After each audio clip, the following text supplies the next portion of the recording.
Pag-angkat ng isda mula sa ibang bayan, makakabuti ba sa ekonomiya ng Mauban? Pumapabor ako na mag-angkat ng isda galing sa Lucena or sa ibang bayan sapagkat ito ang nagpapakita ng paglakas ng ekonomiya dito sa ating bayan ng Mauban, sapagkat hindi natin ito matutususan ang bilihin sa ating palengke sapagkat wala tayong maangkat na tumataas tayo pag-aangkat pa ng iba. Kung tayo mismo, dito napapaligiran tayo ng Langon Bay, napapaligiran tayo ng dagat, bakit kailangan pa natin mag-angkat ng isda galing?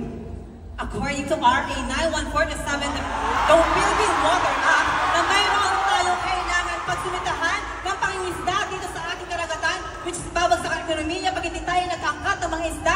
Mama, pero bakit kailangan pa niyan? Bakit kailangan pa nating umangkat kung meron naman tayo yamang dagat dito sa atin? Bakit kailangan pa? Sapagkat ayon sa ating tourism office na wala masyado tayong nakukuhang isda, kaya nga magkakaroon tayo ng pulibol